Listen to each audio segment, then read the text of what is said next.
Hey, yo, everyone, Andrew here, bringing you another video review, and today we're going to be doing this week's comic load. Now, in a previous video, I asked you guys what you thought about me doing all my individual issue reviews for the week in one video. You guys spend one video for an individual issue.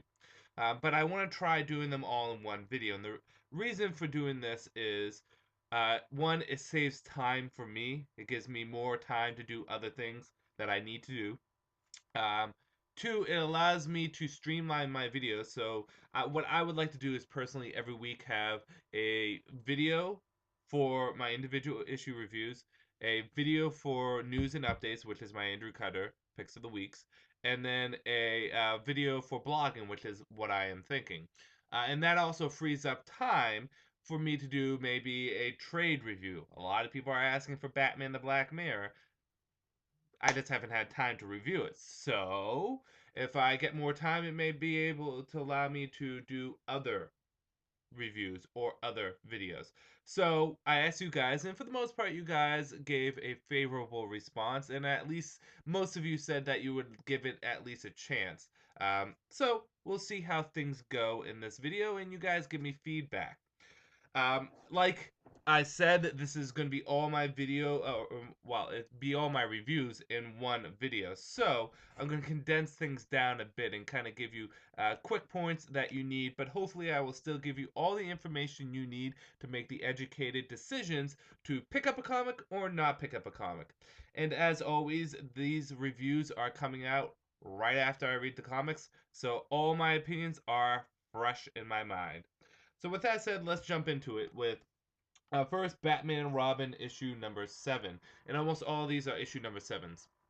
Um, Batman and Robin has really started to steamroll and become a really good series. This issue is going to focus on Batman confronting nobody, and it is just it's a really good issue because throughout the issue, the beginning of the issue, nobody is torturing and breaking Damian Wayne. And I'm not talking about like, oh, there's a little bit of suspense and Damian might get hurt. No, Damian's getting his ribs broken, his fingers broken. He is getting badly hurt, and it is just will Bruce make it there in time? Um, and the suspense is good. There's some good fight scenes in this, some good dialogue between Nobody and Batman, and a shocker of an ending. I don't know if it's a shocker, but a good ending that sets up for the next issue. Um, Really, a lot of good in this, and there's not that much bad at all. I can't really think of any bad. I would actually give this a 4.5 out of 5 stars. It really impressed me this week. Batman and Robin is turning out to be one of the best of the Batman books. Sticking with the Batman family, we have Batgirl issue number 7. Uh, this kind of starts a new story arc for Batgirl, but still taking a lot of the story arc elements from the previous issues. For example, we're expanding a bit more on her mother showing back up in Gotham, and her mother actually starts talking to James Gordon, Commissioner James Gordon, in this issue, which one of the bads is we didn't get enough time with that. I know Gal Simone kind of wants to, spread this out a bit over a few issues, but I kind of want to see more of that going on because I think it's a very interesting story. The fight scenes are pretty good. Again, we get Batgirl, who is a capable fighter, but at the same time, still a vulnerable fighter.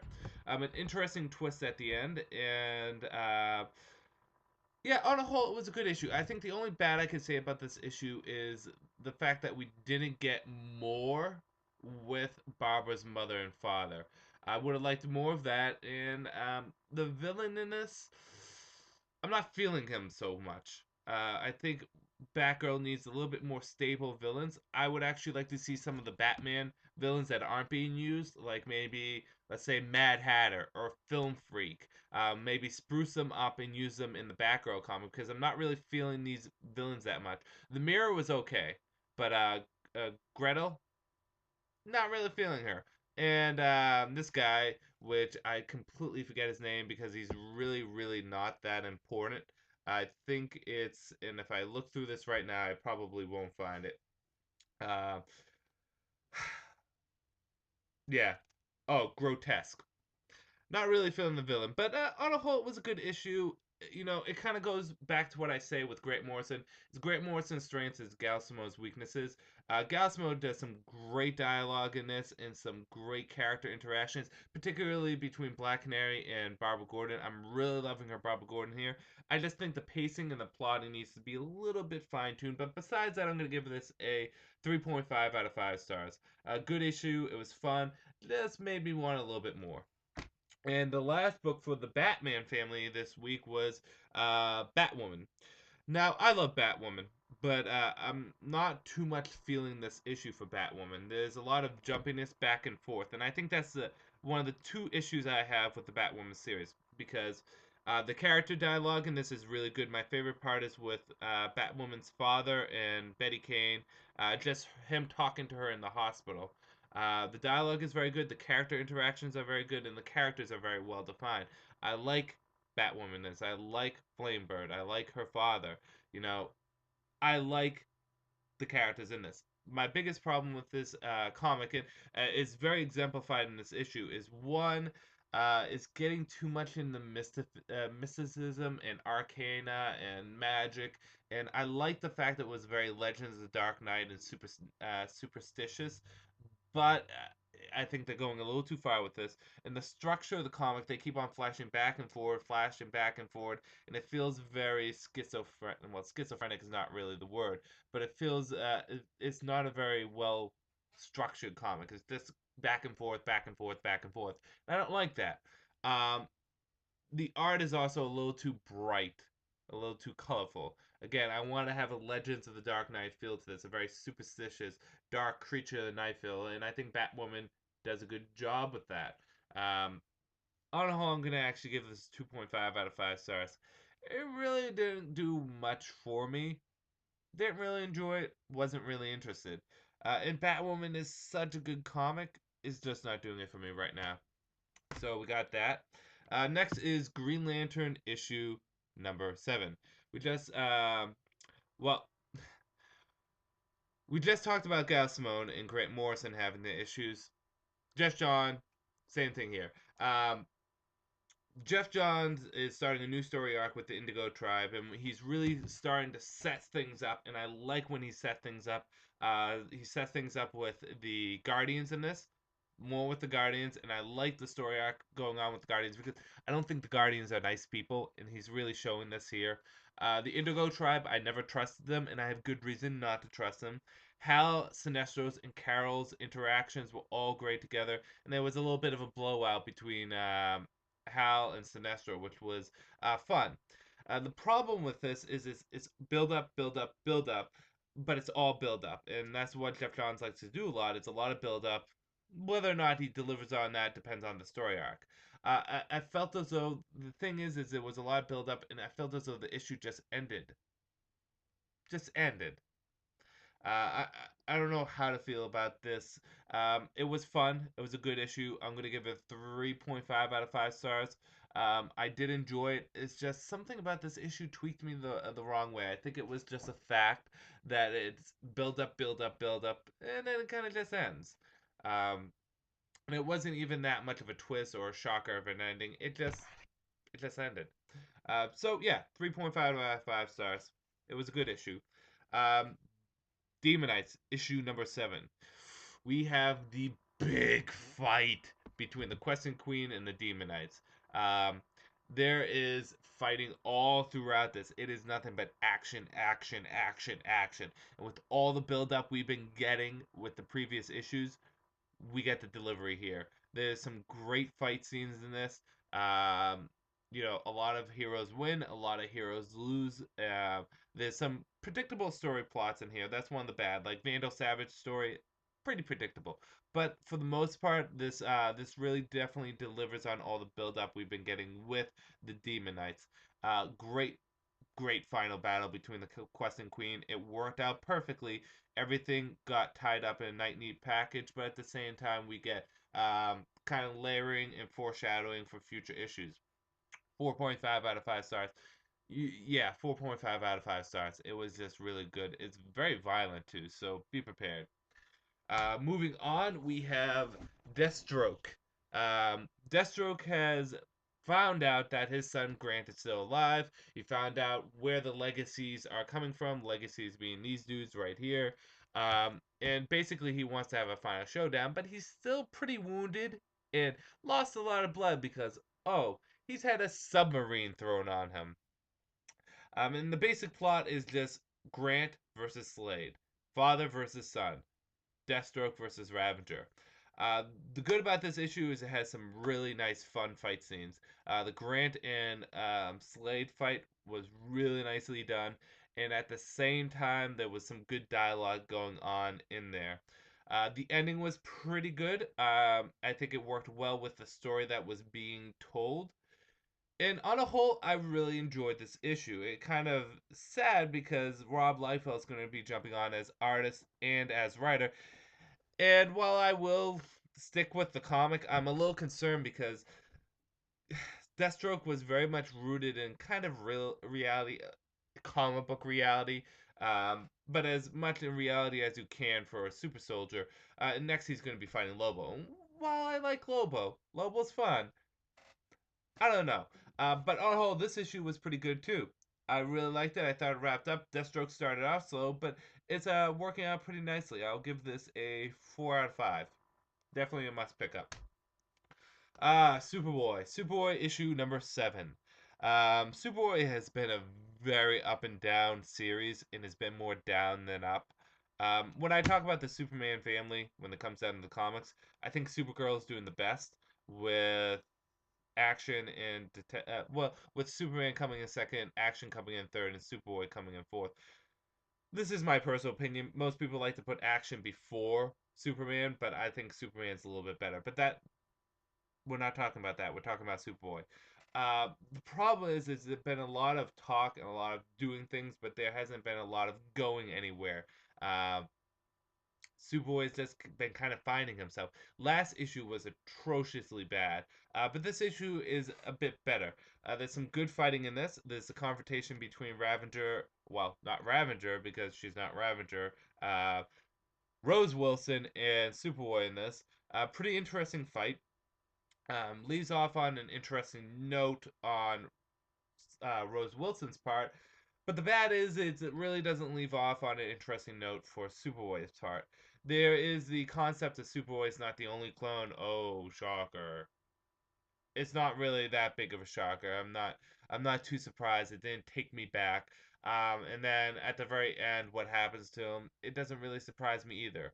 I have nothing against the concept of nowhere, but I'm getting a little bored and sick of them. And I think that's the biggest thing holding this comic back is the fact that they're spending too much time with nowhere.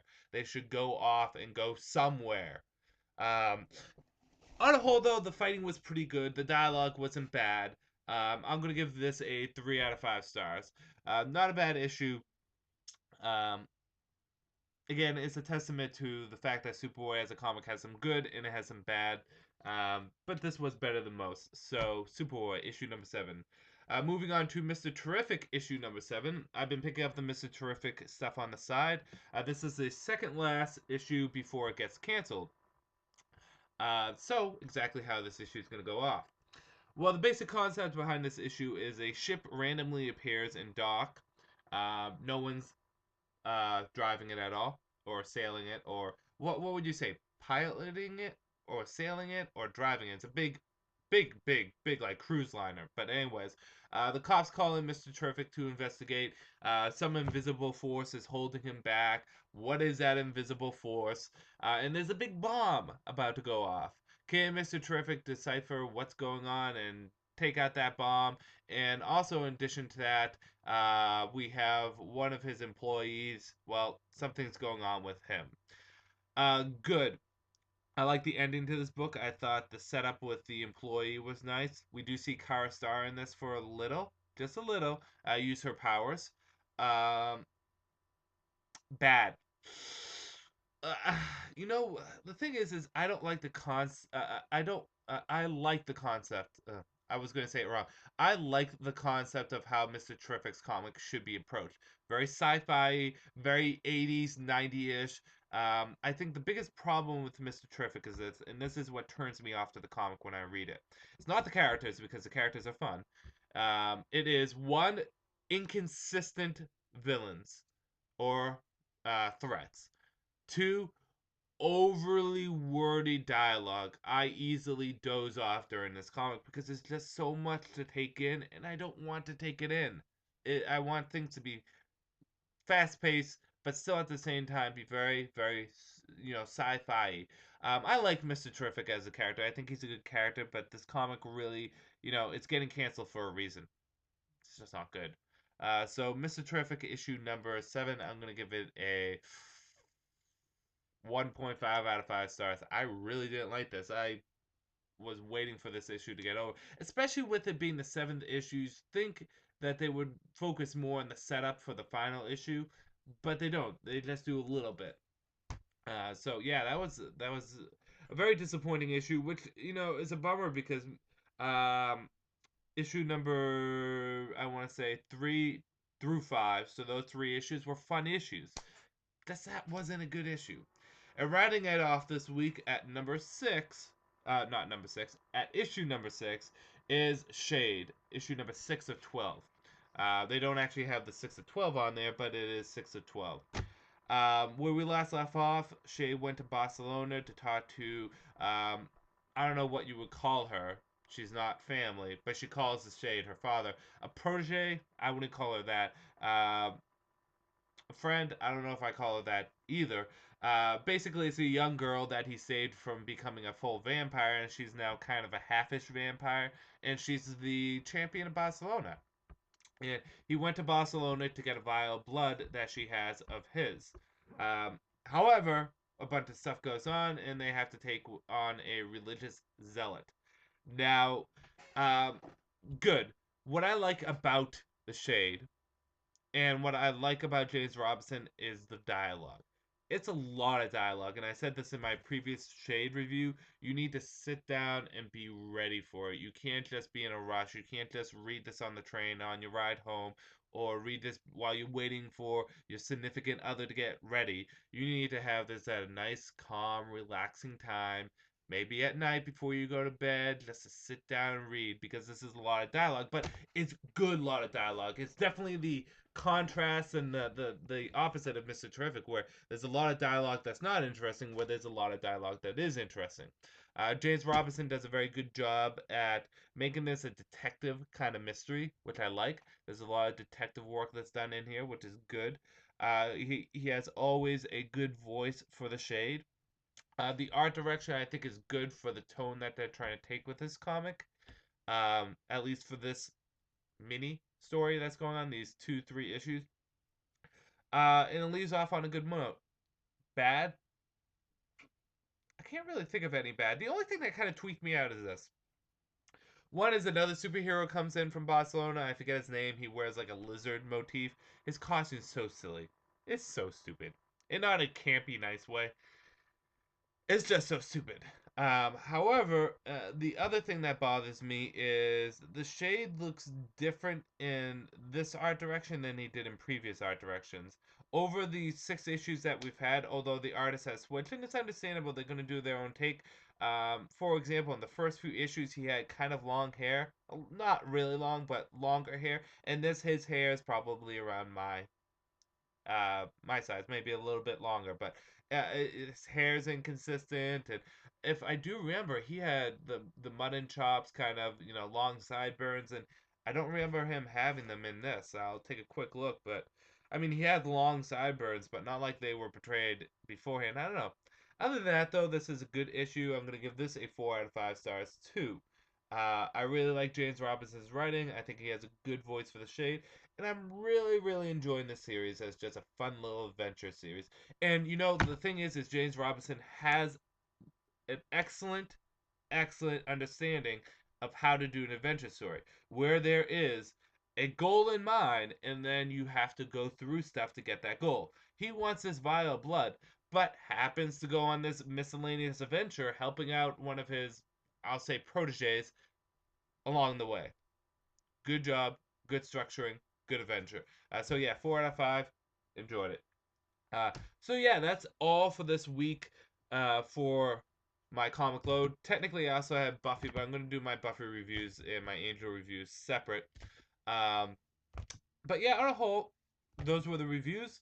I hope you guys enjoyed this format.